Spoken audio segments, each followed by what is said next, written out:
Bismillahirrahmanirrahim. Assalamualaikum warahmatullahi taala wabarakatuh. Salam sejahtera dan selamat petang kepada rakan-rakan media. Berdiri bersama saya adalah Datuk Dr. Rohaizat, Dr. Hisham dan Dr. Noor Rusli. Dan saya mulakan dengan Kementerian Kesihatan Malaysia ingin memaklumkan bahawa terdapat 236 kes yang telah pulih dan dibenarkan discharge pada hari ini. Ini menjadikan jumlah kumulatif kes yang telah pulih sepenuhnya dari jangkitan Covid-19 dan telah discharge daripada ward adalah sebanyak 1,241 kes, iaitu bersamaan dengan 32.72% daripada jumlah keseluruhan kes. Ini adalah jumlah kes discharge harian yang tertinggi setakat ini. Sehingga 6 April 2020 jam 12 tengah hari, terdapat 131 kes yang baru dilaporkan. Ini menjadikan jumlah kes positif COVID-19 di Malaysia adalah sebanyak 3,793 kes. Sehingga kini seramai 102 kes positif COVID-19 sedang dirawat di unit rawatan rapi. Daripada jumlah tersebut, 54 kes memerlukan bantuan pernafasan. Daripada maklumat terkini yang dilaporkan ke CPRC Kebangsaan, duka cita dimaklumkan bahawa terdapat pertambahan 1 kes kematian berkaitan dengan COVID-19. Justru jumlah kumulatif kes kematian COVID-19 di Malaysia adalah sebanyak 62 kes bersamaan dengan 1.63% daripada jumlah keseluruhan kes. Kes kematian ke-62 iaitu kes 3,663 merupakan lelaki warga negara Malaysia berumur 67 tahun dan mempunyai latar belakang penyakit kencing manis dan darah tinggi. Beliau mempunyai sejarah kontak rapat dengan beberapa kes indeks yang positif COVID-19 daripada Perhimpunan Distri Petaling, iaitu kes 1,265, kes 1,266, kes 1,267, kes 1,404 dan kes 2,549. Beliau telah dirawat di Hospital Sultanah Nur Zahirah Terengganu pada 29 Mac 2020 dan disahkan meninggal dunia pada 5 April 2020 jam 10.22 pagi. Kementerian Kesihatan mengucapkan takziah kepada ahli keluarga tersebut. Seperti dimaklumkan oleh Kementerian Kesihatan sebelum ini, perhimpunan besar-besaran sememangnya memberi impak secara mendadak dalam peningkatan kes COVID-19 di Malaysia.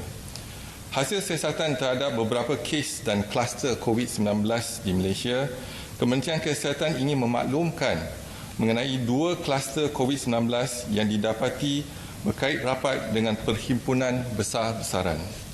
Yang pertama ialah persidangan keagamaan di gereja selama 3 hari yang telah berlangsung di Kuching, Sarawak.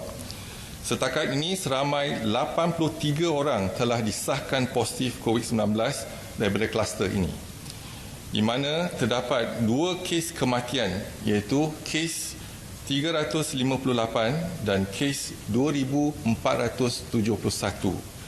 5 kes kritikal dirawat di unit rawatan rapi ICU, 50 kes sedang dirawat di hospital, 25 kes bawah pemerhatian di pusat kuarantin dan 1 kes discharge yang telah pulih sepenuhnya. Yang kedua, majlis perkahwinan di Bandar Baru Bangi, Selangor, di mana ianya merupakan satu kluster jangkitan virus COVID-19 yang kemudian dia telah membentuk jangkitan sehingga generasi kelima. Sehingga 6 April 2020, 88 kes telah disahkan positif COVID-19 daripada kluster ini, termasuk 1 kes dirawat di unit rawatan rapi ICU dan setakat ini tiada kes kematian dilaporkan berkaitan dengan kluster ini. Kedua-dua kluster ini melibatkan jangkitan COVID-19 sehingga generasi kelima. Susulan daripada itu, tindakan pelaksanaan Perintah Kawalan Pergerakan mulai 18 Mac 2020 adalah bertepatan sekali bagi memutuskan rangkaian penularan virus COVID-19 di kalangan masyarakat.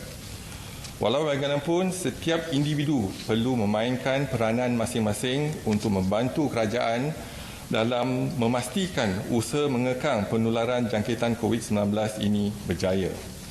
Masyarakat juga diseru untuk mengelakkan daripada mempersalahkan atau mendiskriminasikan mana-mana pesakit ataupun kumpulan yang dikaitkan dengan kluster jangkitan COVID-19. Janganlah kita stigmakan mereka. Apa yang penting adalah kita membantu, mengesan, menguji, mengasing dan merawat jangkitan COVID-19 di kalangan mereka yang terlibat dan juga keluarga mereka dan kontak rapat mereka. Sekian, terima kasih. Kalau ada apa-apa soalan, silakan.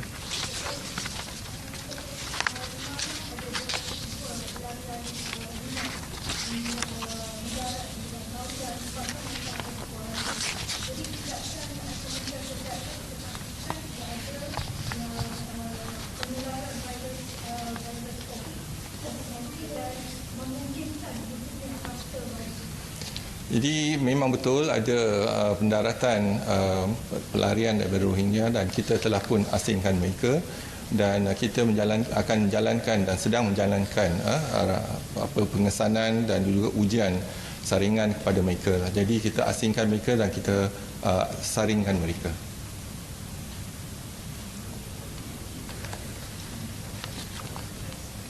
Akan hear you. No, not yet. We are trying our best. At the moment, our capacity is about 11,500. But we are still waiting for our labs to increase the capacity. We think that we can increase until 11,500 at least to date. But more importantly, we are exploring new test kit. For example, the rapid test kit.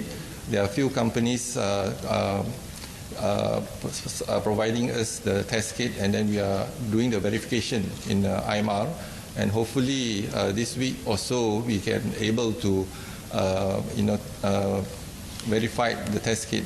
But more importantly, we are also increasing our capacity. For example, in terms of the testing of the test kit, we are using a pool testing now. In terms of, instead of one patient, five samples instead of one sample, 5 samples straight.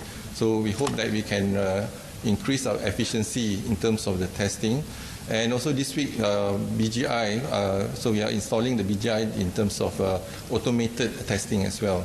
So we hope that with the automated device that we can improve our PCR testing within this week or so. So all in all, we are trying to increase the target of testing to 16,500. This is RT-PCR.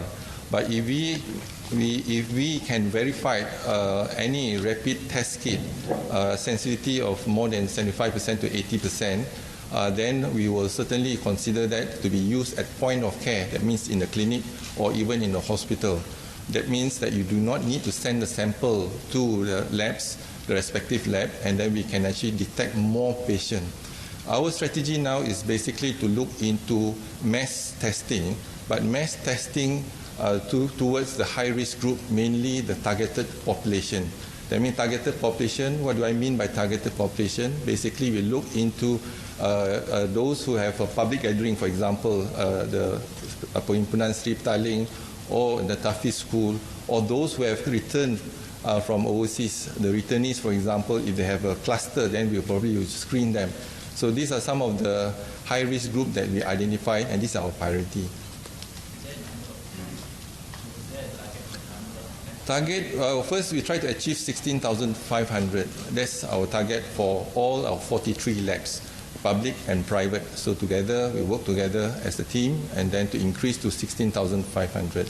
Then with the rapid test kit, we are looking forward for the rapid test kit. So if we do have a reliable, accurate rapid test kit, then we hope that to increase to more than 20,000. It's possible. Once we can do 20,000 a day, for example, certainly in next 5 days we can actually detect 100,000. But 100,000, instead of looking into mass in the public, we are looking into the focus group, so the high-risk group. So we're targeting the high-risk group first, because we realize that even within our population, certainly if we to maximize or optimize our resources, the limited resources that we have, it's best that we target the high-risk group across the country. Dato', like South Korea, we have like they are testing 8,500 people per million. Ours is 1,600. Yeah. So do we have like a benchmark? How much you think we want to improve to? Yeah, the most important is that the indicators for us to test, if you, as I mentioned yesterday as well, if you look in the WHO indication, the benchmark, if you detect many patients positive, that means there are many more out there not being tested. So the benchmark is that every 10 negative, there's one positive, which means it's about 10%. So our testing, if you look into our total testing, is about 7 to 9%, minus the pending probably is 9%. So we within the range of WHO of 10%. That shows that we are picking up the cases. But more importantly is to target the patients or the high-risk group, which means across the country, if we can target the high-risk group, and we are working closely with the PDRM, and they are helping us to localize, trace them and track them, and once we are able to trace and track them and bring them to the hospital, we will test them. If they are positive, we will isolate them and treat them. If they are negative, we will basically put them on close self-quarantine. Doctor, from the arrivals up to date, how many have you tested? And any of them are positive? So from the follow-up, Indonesia, people are worried that it's going to be like a time bomb. So what sort of measures do we have in place? During the MCO and going forward?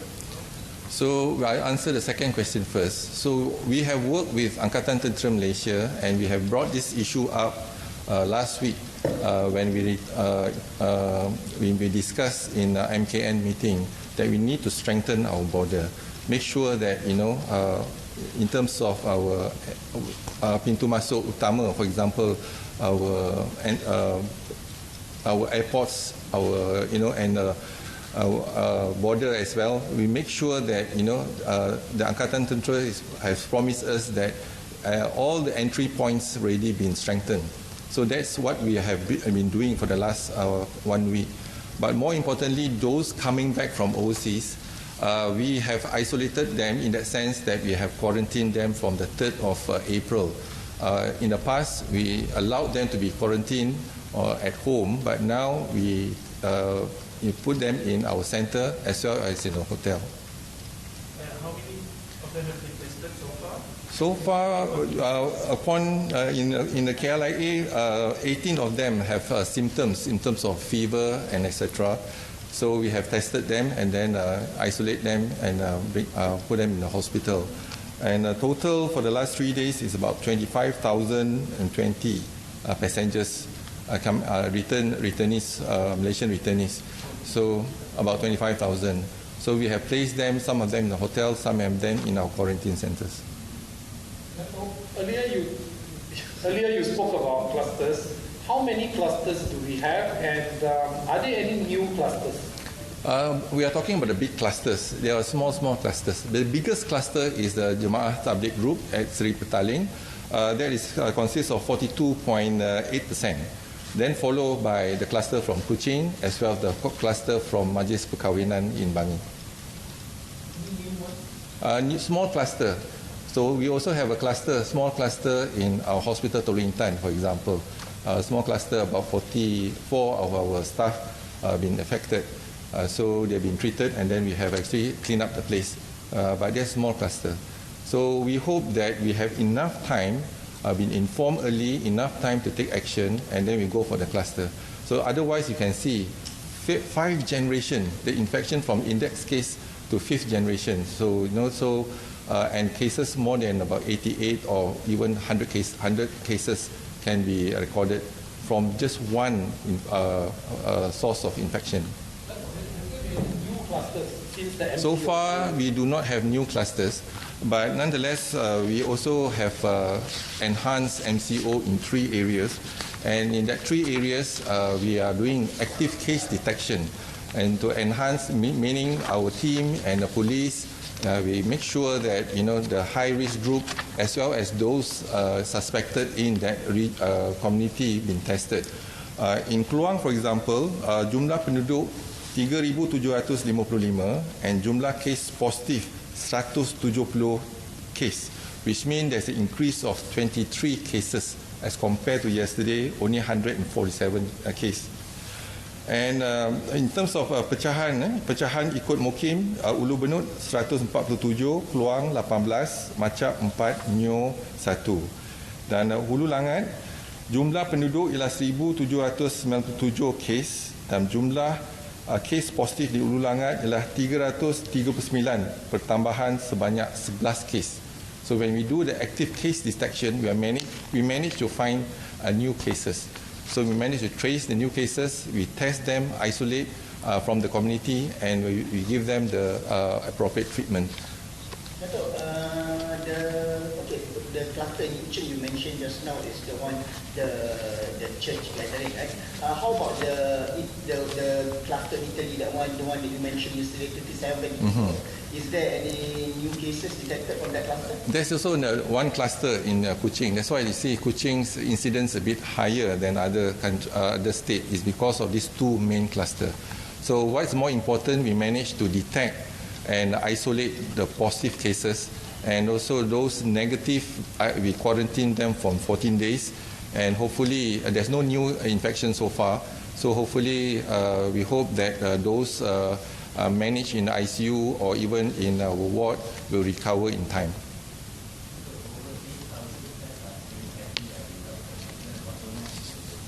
There was a delay before, but now because of the new 14 labs now, we have a new 14 labs from the university. We hope that we can share the workload and then clear up the pending cases. So, and also the other factor is because when pending cases, the report is 12 noon, because every day 12 noon that's the report. So if you have your test done that day, for example at 10 o'clock and 11 o'clock, so definitely the result will be pending, so it will carry forward. So, and sometimes it's not 24 hours, it's more than 48 hours. So that's the reason why the accumulation of the 8,000 pending cases. But if what we should do is to find a test that is a short turnaround time. Probably you can diagnose within 30 minutes or 1 hour. That's number one. Second, in terms of the transport, point of care testing, rather than sending a specimen, because you take time to send the specimen to the lab. So that is two. Three is that we can increase the capacity of our lab. This is what we are doing in terms of single sample. Now we have a pool, 5 samples, and then straight away we do it. So that is, again, adjustment that we have to make to optimize our lab. So the most important and crucial at the moment is to enhance our lab services. We have increased the volume in terms of, we started with only 23 labs, but now we have 43, and 5 more labs are coming. So we're in the process of procurement, and we hope that in the next week, we can actually increase the lab capacity, new lab probably in Tawau, Sandakan and Miri, and a few labs from the university as well. So if we can increase the number of labs, it's important. Second is the capacity. Sometimes we have the lab, but we have not pushed the capacity up. For example, for the last few days, it was actually just teething problems, and then try to look into how we can start the lab going in the university. So with about 14 labs, we only did about 380 lab test sample. So that's just a beginning for them to warm up before they can actually increase the capacity to maybe 200 a day. So if 14 labs is 200 a day, then probably we are looking at 2,800 tests available. So I think that capacity-wise, we need to share across public and private, and also the university working together as one. Yeah, so 43 labs I mentioned.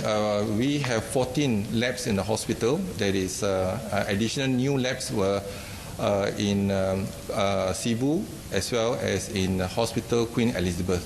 So we have 14 labs. IMR 1, and then we have MKAK, Makmal Kesihatan Awam, 5. So all in all 20. We have 7 private labs. Then we have 1 Angkatan Tentera, 1 Malaysian Genome Institute, and then you have 14 from the University IPTA and IPTS, total of 43. Capacity, as I said, if we can push the capacity, we can achieve at least 16,000. But 16,000 is still not enough. We need to look into rapid test kit, antigen rapid test kit, not the antibody test kit. Can you elaborate a little bit more on the cluster in Kuching, the church? How many participants were there and how many close contacts are you searching right now? You can see the slides now, so it shows you clearly in terms of, we can give you the slides, the participants, the cases. The dark color is those fatality. We have 2 deaths, and then followed by 1 discharge, the green, and red is the ICU, and then the yellow is the isolation and all. Attended the gathering, right. So the total number as shown here is 83. And for these 2 clusters, have you managed to contain them? We have managed to contain them. You don't expect? We don't expect to see new cases from these 2 clusters.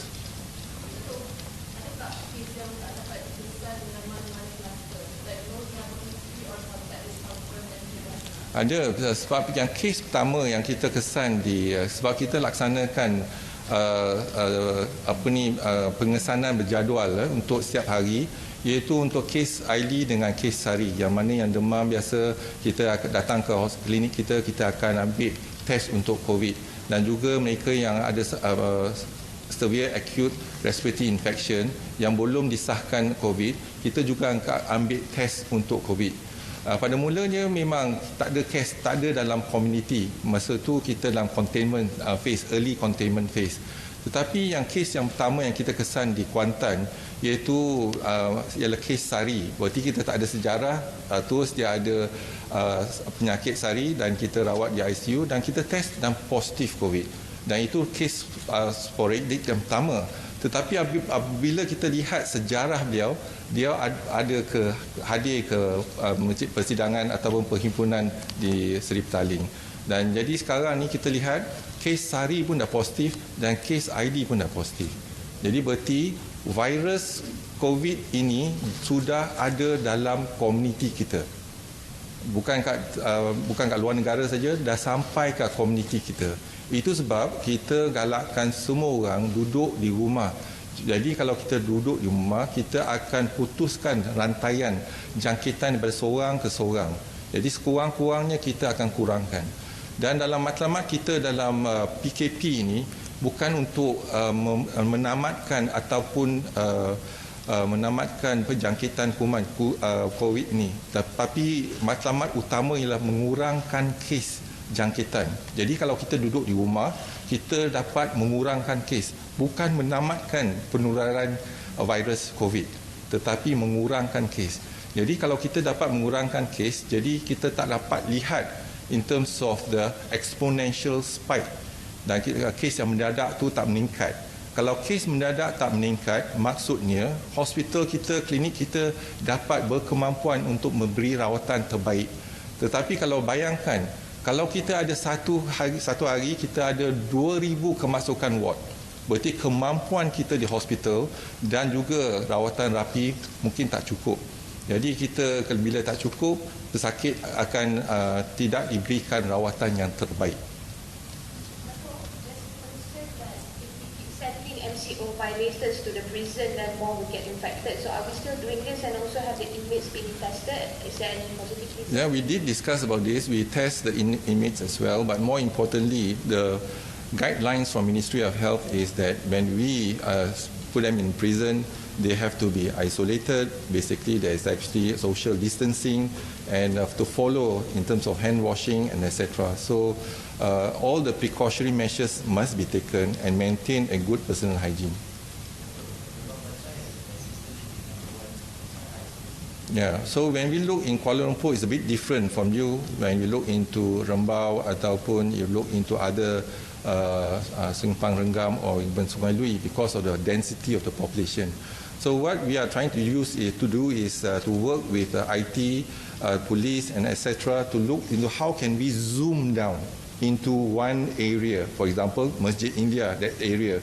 So we know the block, there's actually increased cases there. For example, today in Masjid India, there is a Menara Plaza City 1.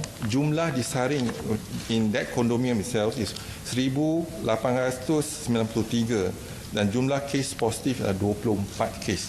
So then we are looking at focused approach rather than the whole Petaling, for example. So we try to look into the hotspot area, really hotspot area, and it can be located maybe in one small area, like a condominium or even a market, etc. So enhanced MCO, it is only to help the Ministry of Health to active case detection, for us to go down to the field to do active case detection. That's where the police and all that to enhance us. But we are now looking into the possibility of empowering our community. Mainly, for example, if there's a jawatan kuasa looking after them and the condominium, make sure they have been empowered to safeguard their area. Likewise, as I mentioned much earlier, orang asli as well as the longhouses, they already implemented this in terms of make sure that the high-risk group is not being allowed to come to their community. So if you can do that, that means you're protecting your green area. So your green area, this is important for us. So to look at the cases that have been detected in the green area. So I hope that this is another empowerment, community empowerment. You take care of your home, you take care of your community. If that's the case, then probably we can review back how we can implement this MCO. But more importantly, MCO is to help us to reduce the cases.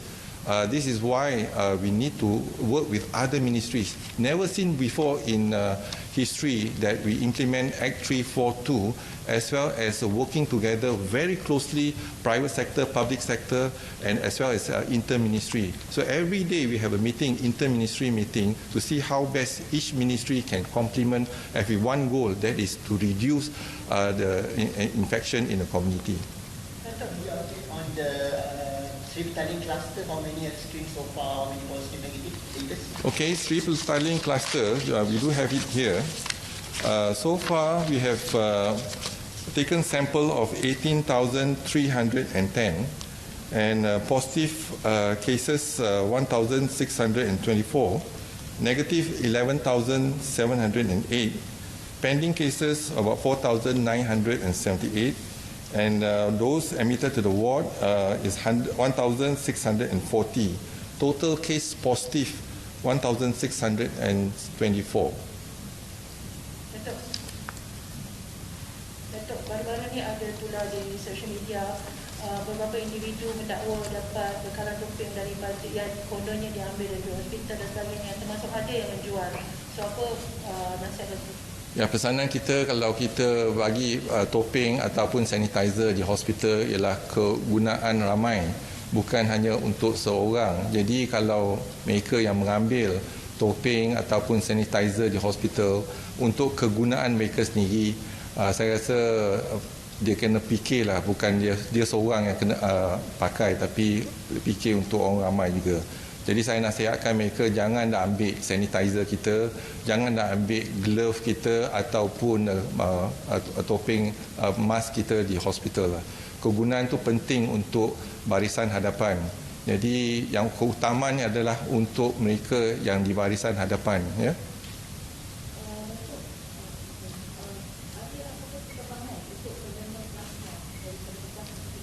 Kita ada perkembangan dari segi sekarang ni kita dapatkan fresh frozen plasma dan kita lihat dari segi kuantiti dia. Jadi mungkin kuantiti tu, kepekatan tu mungkin kita tak dapat yang antibody yang pekat untuk kita bagi kat pesakit. Tetapi proses tu kita boleh ulangkan proses tersebut. Jadi hari ini contohnya 2 minggu kita bagi, 2 minggu lagi kita bagi contohnya lah. Tapi darah merah kita pulangkan pada pesakit. Jadi proses tu. Jadi mungkin ada beberapa kes yang telah tampil ke depan yang rela untuk menyumbang pada sains dan juga membantu pesakit-pesakit yang lain.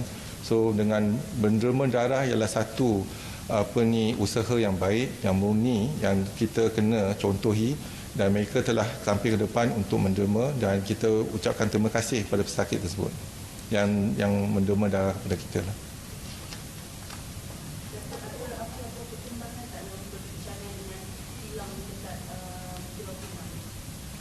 Pulau Pinang kilang ada, perbincangan dia hanya kilang tu dia hanya manufacture ataupun dalam pembuatan device saja, tetapi reagent tu tak ada. Jadi kita kena cari reagent juga. Reagent tu katanya daripada Taiwan, dan peralatan tu dibuat di Pulau Pinang. Jadi kita kena gabungkan peralatan dan reagent. Tengah kita usahakan untuk dapatkan kedua-dua. Sebab IP tu dipunyai oleh kepunyaan satu syarikat. Jadi kita harap syarikat tersebut membenarkan kita menggunakan peralatan tersebut lah, bersama dengan reagent. Lately banyak kes yang involving animals, a cat, a tiger. So what should pet owners do now? And is KKM going to screen the animals at zoo also?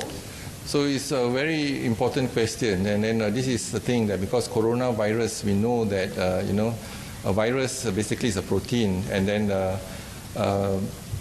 they are commonly found, coronavirus commonly found in animals. Only 7 of these coronavirus has actually infected the human. So among the coronavirus that we know is SARS, MERS-CoV, Middle East Respiratory Coronavirus, right, MERS-CoV, and now is this is COVID-19. So what is important is that basically we are telling our people that try to avoid close contact with animals. So because there's a possibility when we have a close contact with animals, if the animals is infected with a virus, and that virus can actually infect a human being, for example, coronavirus.